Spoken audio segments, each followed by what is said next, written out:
Have you ever heard of folks say, pick yourself up by your bootstraps? The reason people are poor is because they feel entitled to stay at home and live off the government? Comments like these show a lack of empathy, and they also surface an ignorance to how things work. We're going to unpack these comments on this episode of Brooklyn Savvy. I wanted to create a safe space to have uncomfortable yet transformative conversations that move people, amplifying the voices of those who are underrepresented and who inspire positive change. I'm Tony Williams, and this is Brooklyn Savvy. So this idea about picking yourself up by your bootstraps, Jennifer, is that realistic, or that poor people are poor because they feel, that they're entitled to governmental funds, so to speak? When you hear something like that, what does that make you think? Because I was at a dinner with a friend who said exactly that to me. And I wanted to come back with a response that wasn't completely emotional, So how would you respond to that? So I'll be honest and say I don't hear as much of that as I used to. And maybe it's because— And I was shocked. Maybe it's because Right. I fired back at too many people when they've said it. Yeah. But when I do hear it, it's usually someone who sees themselves as having lifted themselves up and out. And so, like others who can't, they don't have what I have. They don't have the strength, the conviction. They don't have the endurance, the stamina. They don't have vision. They don't have a belief in themselves. They're just looking for the next handout. What I try my best to do when I hear that is help them to appreciate what economic deprivation is and how it's structural. And if you were to research structural economic deprivation, you might be hard-pressed to find what that means. You'll see definitions concerning economic deprivation, and like a textbook definition would say that it is when an individual or family struggles to meet their basic needs. What that definition doesn't help you to appreciate is how the system Keeps them from doing that. And what I mean by that, the way I came to understand it best is when I was looking at the federal poverty measure here in America. The federal poverty measure says that a family of four living anywhere in America needs just $30,000 to not be poor. Wow. $30,000, living anywhere. Brooklyn, New York. Let's talk about 80. Decatur, Georgia, Washington, Wichita, Kansas, anywhere. Says that a family of three, one adult, two children, needs no more than $25,000 to not be poor. Well, let's just look at how that plays out. The federal poverty measure is used to determine eligibility for critical income supports like child care subsidies, in some places transportation subsidies, housing subsidies, cash assistance, Medicaid eligibility. The federal minimum wage today is $7.25 an hour. The federal government has a minimum wage of $7.25 an hour. When that wage is annualized, it's $15,000. So think about this. Two adults, each earning minimum wage, 15,000 times two, working full time, is 30,000. They're not poor. Wow. Right? And I'll just add, so then if you're making determinations about their eligibility for these income supports, and if they're making, let's say they're making collectively 40,000, their eligibility goes down. But it may cost them, living in New York City for a family of four, as much as $100,000 in the most affordable borough, the Bronx. They've got to close that gap. So now they're struggling because they can't get all of the income supports they need. They're working full time, but the government says they're doing okay. That is structural economic deprivation. When you keep the wages down, when you have poverty measures that are suppressed, and you base eligibility for key income supports off of those two, that's structural. That's intentional and it's willful, so that certain people will not get ahead. And it plays out, I'll just add, it plays out when you look at persons, you take a black woman, the most educated segment of our society, black women. A black woman may earn a master's degree, and still she's paid, on average, $1,500 less than a white man with a high school diploma only, right? Now, she had to take out loans to get that in many instances because her families, their families don't have equity in their houses to help them pay for college and grad school. So she gets that master's degree because of wage deprivation, occupation segregation, black women, and black men still segregated in low earning roles. She gets that master's degree, but she's not making enough. She's got student debt. She's got to pay that off. And in most families, she's the primary breadwinner. So now how's she gonna cover the needs of her family? So now she persists in poverty despite trying to get ahead. So no, it's not because she's not doing anything. She's actually doing what you told her she should do. But the structural system has kept her from getting ahead. So what are you thinking, Larry? Well, I'm thinking, I'm so glad you asked Jennifer that question because that's literally the perfect response. And the reality is that we're in a society right now that finds it a lot easier to scapegoat people who have been traditionally victimized by the very structures and systems that Jennifer just referenced than it is to invest in policy that's going to be designed to elevate people substantively out of poverty, so that statements like pull yourself up by your bootstraps are no longer relevant because society would have recognized that there is a need to invest in the people in this country.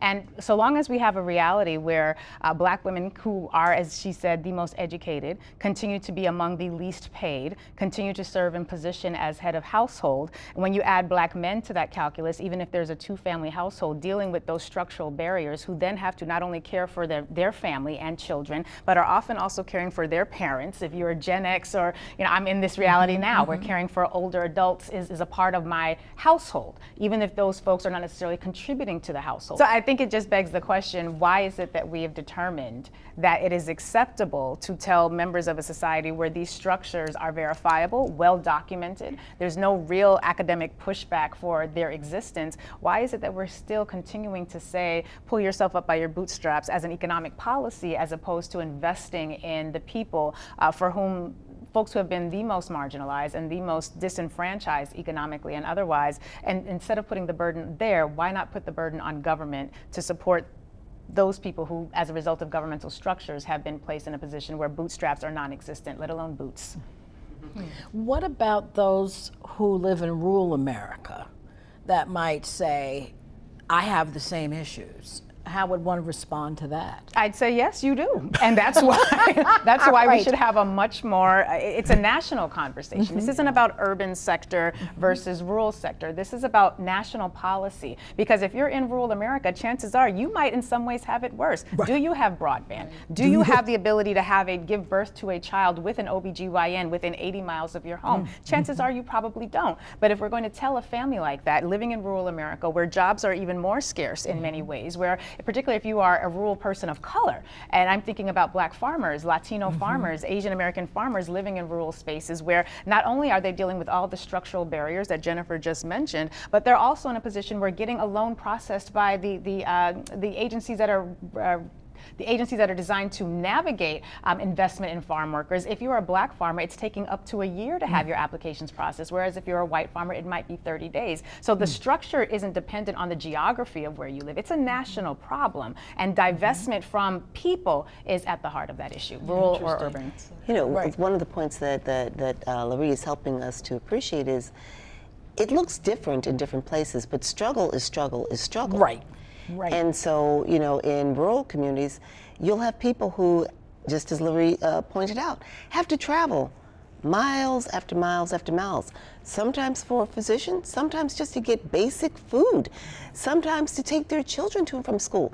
But if you have a standard measure that doesn't capture that variable, what transportation costs look like in one part of America as compared with another part of America, if your measure is just, it's a standard across the board. You're not going to pick up those variations and then be able to meet people where they are and support them. And aren't you working on something right now, this cost of living, that will pick up those variations? Indeed. Why don't we talk a little bit about that so our Brooklyn Savvy audience will know the work that's going on?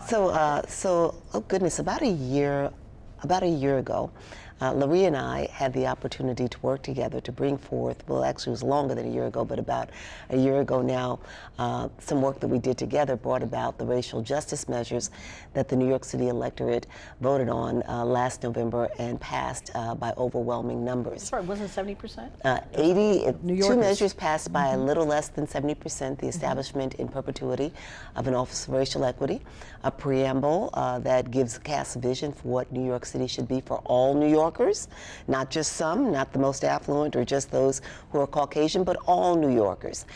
The third measure established for New York City a true cost of living measure, that annually New York City calculate the true cost of living measure, so we have an appreciation for what it costs to actually live here, and then we use that data to inform policy making when it comes to everything from affordable housing to cash assistance at the city tax levy for programs like after school and child care subsidy programs and the like.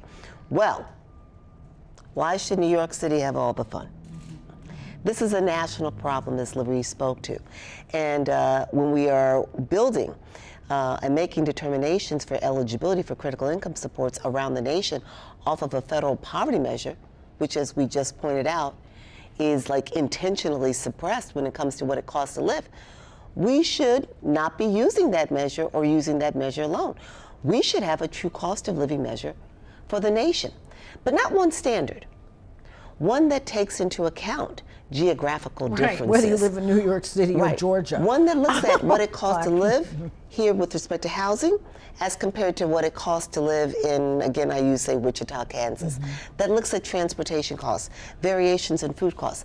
That begins even to energy. What'd you say? Right. Energy. Energy. Oh, that's a Energy.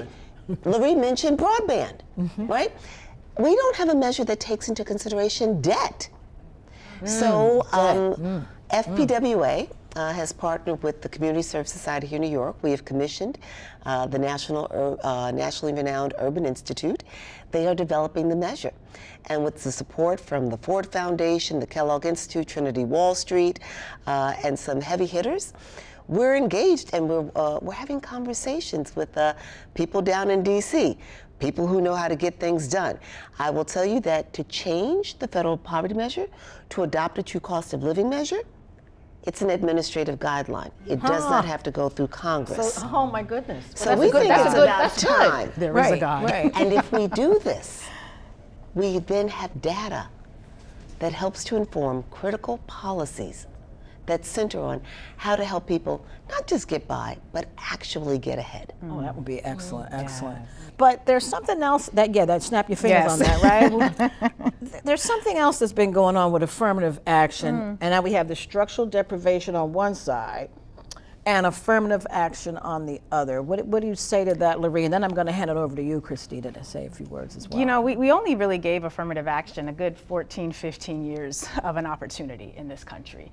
After several hundreds of years of structural racial divestment, racial segregation, Jim Crow, enslavement, from about 1961 to the mid-1970s, we had this policy. It wasn't even legislation, it was policy that came down from language that was issued in an executive order that essentially said government, when contracting, when hiring, should take affirmative action to ensure that we are not discriminating. And that was necessary because regardless of qualifications, regardless of what we were discriminated against, completely blocked out from participation in the body politic, in corporate America, and that creates, again, another layer of structural inequalities. And it's not even so much just in the corporate space. You can look at what was happening in housing when the government was affirmatively providing providing access to housing and land to white Americans and said, we just cleared all this land. There were some people there before, but poo-poo that, never worry about it, don't worry about it. It's clear now. If you can go out west and take this land, settle on this land, and farm it for a few years, you will have access to that land in perpetuity. Right. You will own that, That's and your where black that's your people allow generational wealth. Right generational there. wealth.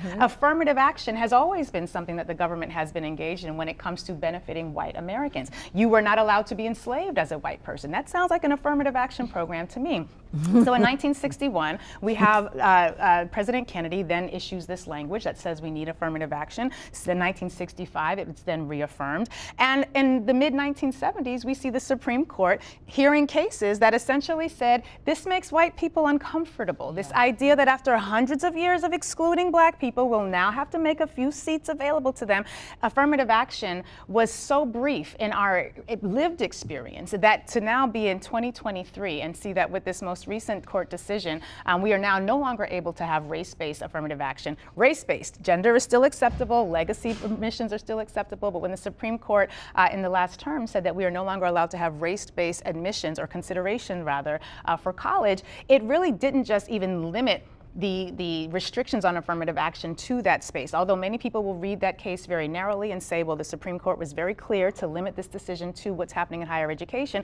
We saw within a matter of weeks that Republican attorneys general sent out letters to the top 100 companies in this country and essentially said, now that the Supreme Court has said that race-based determinations or considerations are no longer acceptable, you're not going to be able to do this in corporate contracts. We are seeing small business associations and other federal agencies now also pulling back on race-based considerations. So this policy, which only lived for a good 14 years before the Supreme Court began the rollback, is now, some might say, dead on arrival. And we are going to see the continued spread of those limitations into every aspect. We have folks like Ed Blum and other very wealthy folks who have filed lawsuits against the Fearless Fund, a black woman founded and led entity that was designed entrepreneurship, investing in black women. And apparently because they said with their actual mouths that they want to invest in black women, they are now facing a lawsuit that says, according to this new paradigm that the Supreme Court has given us, you're not able to do this. Now, we didn't consider it affirmative action when law firms, for example, were 100% white,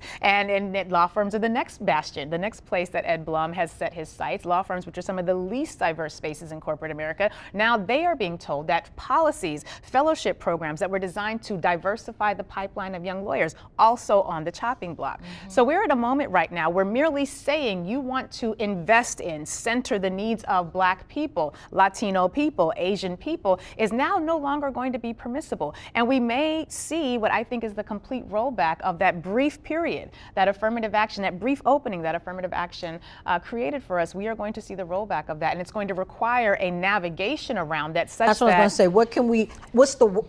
We're resilient. Yeah. What's the workaround? I think we may need to do what white men do and just bring in the people that we are comfortable with without actually saying it. What do you think about that, Christina? As these two brilliant women I are know, right? laying it down, Right. which is so helpful because I've worked, for over 2 decades in the arts and cultural sector outside of this country and in this country. It was interesting when Jennifer was saying in this country, the poverty is at the, 30,000? Yeah. If you're not poor, I was like, where's the visa? I need to get it to go to that America because it can't be this one, right? That's a whole other foreign country I don't know about. But I think about this as it relates to artists, and I think about it as it relates to cultural production.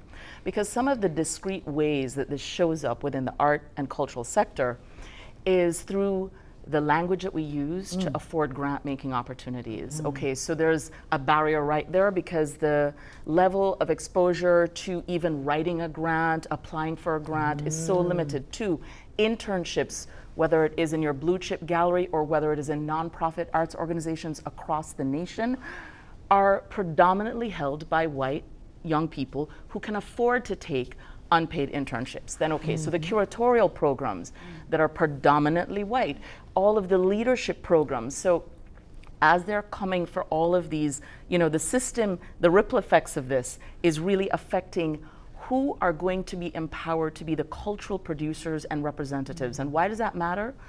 As a human race, when we are long gone, and they reflect on this period, oftentimes you look at the culture. What were we creating? What was our sound? What was our mark? Now, if the system is designed to make invisible anybody that is not a white creator, then what are they saying about cultural production in America? They are slowly, what is the word, sterilizing our creative practice to ensure that it does not reflect the true diversity of this country. So as you're all talking about this, I think about the artists that I've worked with for over 20 years, and just the harder and harder it gets for them to create and to be part of a community that they can make look like them. She knows exactly what she's talking about. Yes, she does. I was just in Argentina with my daughter, and we went anywhere and everywhere. We could find the culture of persons of African descent in like nooks and crevices. But in the institutions, nowhere to be found. There is a museum considered just erasure? recently created, the Museum of Latin American Art.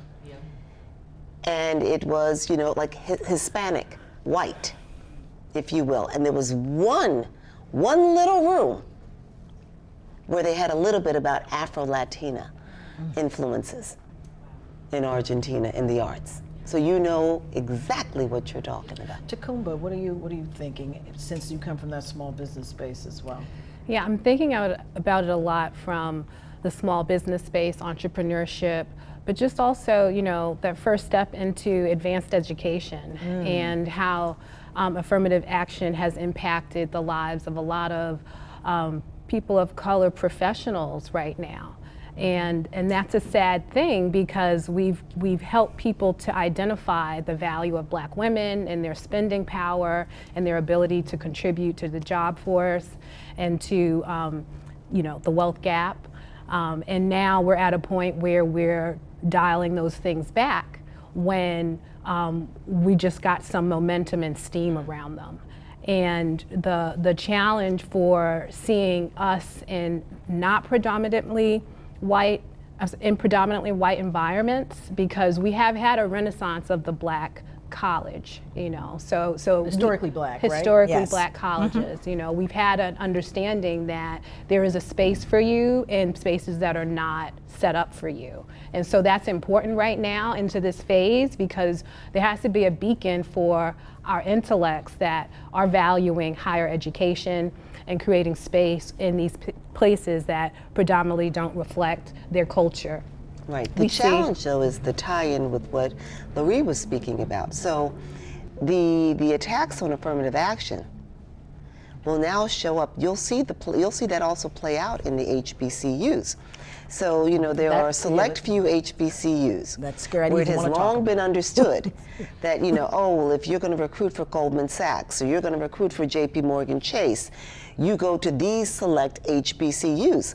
But now, if we don't have to have a pool from, like the Black pool, we don't have to go over there. Affirmative action being eroded. Now, like, the child who might get a scholarship at the more select university with $1 billion in its endowment may not get in that door. So now they go over to Howard University or Spelman, and now Spelman's happy to have them because they otherwise might have been at Wellesley, right? So now Spelman's going to throw some money at them. So now that child of the family who does not have the means Is out. There's no so opportunity. this is the ripple effect. I'll push that ripple even further. If you are an HBCU in a state that is led by a governor who is very anti-Black in both sentiment and policy, how safe is your HBCU? We're already seeing students and organizations in the state of Florida, for example, that had to take the word Black out of their name. Otherwise, they were going to get cut out of funding. So let us be clear, when we're talking about the ability for affirmative action to be couched in terms that are designed to make white people comfortable, we are consistently going to lose that battle, particularly as we are in an age right now where, quite frankly, white nationalism is the rage du jour. So we're in a situation where not only are you able to say, I'm uncomfortable with this many Black people in this space, how many seats from a more better deserving white person did you take? And that's typically the way that these lawsuits are framed. I'm going to file a lawsuit because I, mediocre white student, didn't get in, and this Black student who has to be less qualified than I am, they're Black. What else do we need? Is it white and Black? Black, or are there other minority groups that are involved There in are this, also though? other minority groups, and right now we're also seeing a resurgence of a wedge issue, which is what happens when you pit one group of color against another. You have a number of Asian American students right now who are a part of the effort that was used. They brought the suit. They're the ones who brought the suit in against Harvard and University of North Carolina. So when you believe that you're a model minority and you put stock in that, and you are disassociating from other people of color, and you make a wonderful partner for someone like an Ed Blum or other very wealthy billionaires who, quite frankly, cannot tolerate the idea that Black people might meritoriously enter into these spaces. And I think we should also question this idea of merit. Is it truly a meritorious system if you have rigged the game? You have rigged the game from 1619 until now. You said no one else was allowed to compete, no one else was allowed to vote, no one else was allowed to engage in the leadership and the decision-making policies of this nation. And now that's supposed to be merit? How is that? You cheated from the beginning till you have been cheating. You steal land, you stole bodies, you stole labor, you cheated. And now I come along and I happen to be better at you at the game that you rigged, and that's not supposed to be meritorious? Anyway, let's add that the HBCUs, many of them that receive government funding, have to meet a certain number with respect to diversity, bringing in white students. So Howard University, going back to the 80s, when it was, when it was slated to receive the greatest sum in federal funding, begin admitting more and more white persons into their graduate school programs. Right. So what do we do about this, though? Meaning, I always want to land there. What can be done? Do we go to our elected officials? What do we do? I have two theories that I'm working on currently, and I'm open for others because Lord knows this keeps me up at night. I have not figured this out. I think on one hand, we need to remember what life was like before affirmative action. What access did we have to these spaces? What institutions did we have that we had to set up on our own simply because we were not allowed into other places? And the for us, by us mantra is something that we're going to have to do more than just debate about in college dorm rooms while we play spades and dominoes. We're going to have that dialogue. But I also think we should demand racial quotas. And I know this is very controversial, but quite frankly, I'm with that. I am saying we should demand racial quotas. Brazil did something very similar with their college admissions. In around 2012, they changed some rules and some legislation that said about half of the schools, half of the student slots that are open to the public universities, and in Brazil, the public universities are the best high schools rather. Half of those seats had to be reserved for minority groups. Brazil right now, forever has had, since the slave trade, has had the largest number of Africans transported into Brazil as compared to any other nation in the Western Hemisphere. There are more people of African descent in Brazil than anywhere except Africa in the world. And so they have decided that Black Brazilians, indigenous Brazilians should have guaranteed options at the universities. They've done longitudinal studies that looked at what happened when students entered under affirmative action programs. The students who graduate with GPAs at about the same level. They are allowed entry into employment opportunities that they would have been excluded from, and they had to do so with racial quotas because the racism was so entrenched. I think we should advocate. So let me jump in there and say, building on what Laurie shared, the reason I'm centering on the true cost of living is that it takes us back to the structural underpinnings of racism, of sexism, misogyny. It's all about power, and power in America and across the world is based on money and ownership and possession, right? What do I have and what do others not have? And so when you look at who is struggling in America, you have more than Black Americans struggling. Absolutely, right. Disproportionately people of color, Black and brown. But all Americans, or many Americans, are struggling. So when you get to the rooting of that, and you look at economic deprivation, if we fix those structures, then that'll rising tide exactly lifts all boats. I totally agree. I mean, I see that opportunity a lot with entrepreneurship now, the ability to be aware the value of Black women and the dollar of minorities and communities all around, because as you were mentioning, culture advances everything. And so we're learning from often Black culture around what sells and what makes sense for where the money goes next. And so we have to address we have power in these moments of stripping away the advancements that we've been allowed, because without remembering that part, we won't connect to the next generations that don't define it in the same terms, affirmative action, you know? Like, they're looking at it from, I know I'm capable now, this is what I need to get through the door, you know? And that changes the conversation because we're transitioning into a different world, a technology-driven world that uses data and influence and relationships to be able to move forward. So how does affirmative action look now for our young people who do see business as an opportunity for finding wealth, but also our intellectuals who find spaces in HBCUs, white institutions? How do we speak to them about affirmative action now because it's changed? I have to say, it's an interesting place to end, how complicated and multi-layered this whole thing is. But we're going to drive for solutions. We're going to start with that cost of living. You know, we're going to drive. So anyway, that's all the time we have for this episode of Brooklyn Savvy. We will see you next time.